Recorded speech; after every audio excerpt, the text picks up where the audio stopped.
On le surnomme souvent le pape de l'an 1000, et son histoire, eh bien, elle a vraiment tout d'un conte. Imaginez un peu, un simple berger qui devient souverain pontife. Gerbert d'Aurillac, c'est cet esprit absolument lumineux qui a traversé une époque qu'on s'obstine un peu à qualifier d'obscure. Son histoire, c'est celle d'un génie, un vrai, qui a façonné son siècle par la science, la politique et une vision de l'Europe qui était, franchement, presque prophétique. C'est une question qu'on doit absolument se poser, parce que pour vraiment saisir l'impact de Gerbert, il faut d'abord dépoussiérer cette vieille image qu'on a du Moyen-Âge, ce cliché d'une époque ignorante et barbare. La vie de cet homme, c'est la preuve vivante, la preuve éclatante que cette période était en fait en pleine effervescence intellectuelle. Son savoir était tellement en avance sur son temps que beaucoup de gens n'y comprenaient rien. Pour eux, c'était forcément de la magie, de la sorcellerie. Mais bien sûr, derrière la légende se cache la réalité, celle d'un savant incroyable, d'un pédagogue de génie et d'un stratège politique absolument hors norme.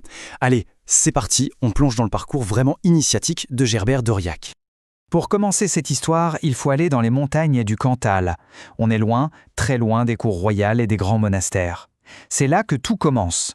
C'est le point de départ d'un voyage qui va emmener un jeune berger, bien au-delà des étoiles qu'il aimait tant observer, vers les sommets du savoir et du pouvoir. Et là, il y a cette anecdote qui est juste incroyable et qui va tout changer pour lui. Imaginez la scène. En pleine nuit, des moines tombent sur un jeune berger. Mais au lieu de dormir, qu'est-ce qu'il fait? Il utilise une tige de bois creuse pour isoler les étoiles et mieux les étudier. C'est de la pure soif de connaissance. Forcément, un esprit aussi curieux et méthodique, ça ne passe pas inaperçu. Il est tout de suite repéré. Et là, son destin bascule. Le monastère sera sa première porte vers le savoir, mais le vrai tournant, c'est quand le comte Borel, fasciné par ce jeune prodige, lui ouvre les portes d'un monde complètement différent. Et ce nouveau monde, c'est la Catalogne. On est à la frontière avec Al-Andalus, le monde musulman d'Espagne. Et là, pour Gerbert, c'est la révélation. Il découvre un univers intellectuel qui n'a rien à voir avec ce qu'il connaît en Francie. Il est mis au contact direct avec le savoir des savants arabes et juifs, une connaissance tellement plus avancée, surtout dans les sciences. Le saut qualitatif est vertigineux.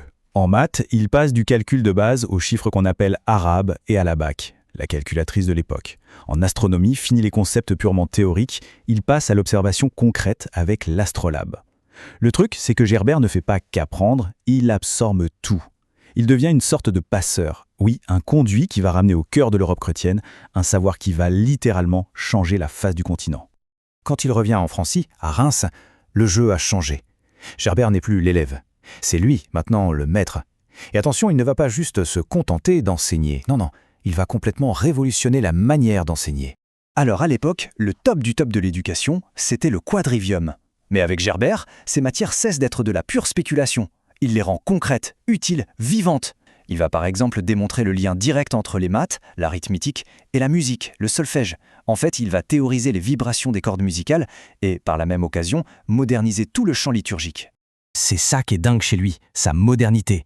Il assemble des parchemins pour créer le premier tableau blanc de l'histoire et rendre ses leçons visuelles. C'est une révolution qui laisse ses élèves bouche bée. Il construit des astrolabes, le GPS du Moyen-Âge, pour faire des démos pratiques. Et il invente son fameux abac, cette calculatrice manuelle qui rend les maths complexes, palpables. Le but, c'est plus de juste mémoriser bêtement, c'est de comprendre. Et le résultat, il est sans appel. Reims devient le centre intellectuel de l'Occident. C'est simple. Et dans sa classe, qu'est-ce qu'on trouve?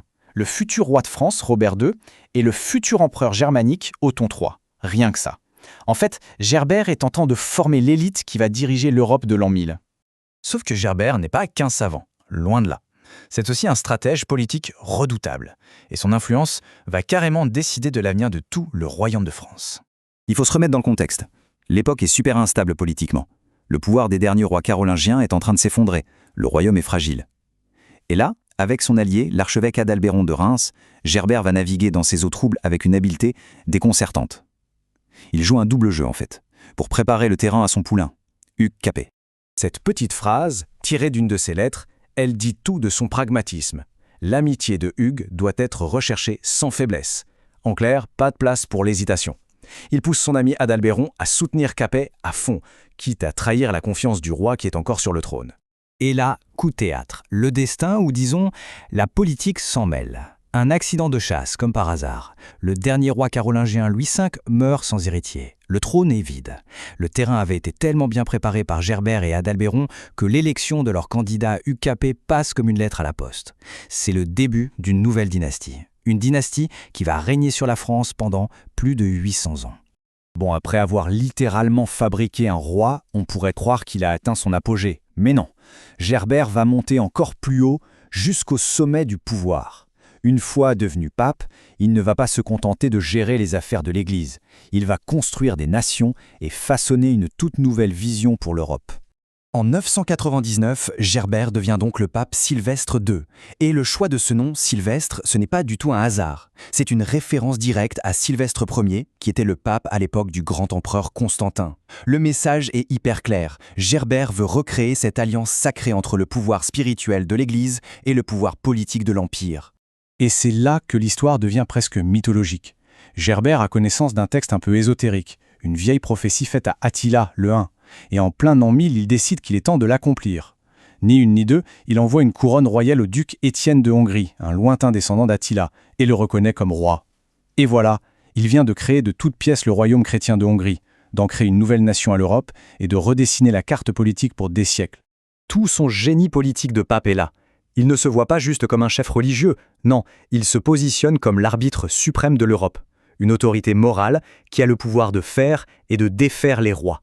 C'est lui qui pose les toutes premières pierres du pouvoir immense qu'aura la papauté pendant tout le Moyen-Âge. Alors, maintenant qu'on a vu tout ce parcours, c'est juste exceptionnel. De berger à pape, de savant à faiseur de roi, on arrive au moment du bilan. Un peu comme une évaluation finale. On se pose la question, quel est son véritable héritage ? Est-ce que son impact justifie un titre encore plus impressionnant ? La question, elle est un peu provocatrice, c'est vrai. Gerbert d'Aurillac, un pionnier de la Renaissance ? Plusieurs siècles avant l'heure ? Bon, eh bien, regardons les faits, tout simplement. Le verdict, il semble assez clair, non ? Maîtresse des sciences, des maths, des arts, check. Passeur de savoir oublié ou venu d'ailleurs, check. Esprit politique et diplomatique d'une modernité folle, check. Architecte d'une vision pour l'Europe entière, check. En fait, il coche toutes les cases de l'humaniste de la Renaissance, avant même que le mot n'ait été inventé. C'est peut-être ça, la meilleure définition. À une époque où le savoir était hyper rare, dispersé, Gerbert a réussi cet exploit incroyable d'en faire le tour, d'en maîtriser la totalité. Il a, sans l'ombre d'un doute, dominé son siècle par la seule puissance de son esprit. Finalement, l'histoire a qualifié son époque d'âge des ténèbres. Mais en découvrant un personnage comme Gerbert d'Aurillac, on est en droit de se demander, peut-être qu'on n'avait tout simplement pas encore rencontré les bonnes personnes. Peut-être que cet âge n'était pas si sombre et qu'il attendait juste des esprits comme le sien pour rallumer la lumière.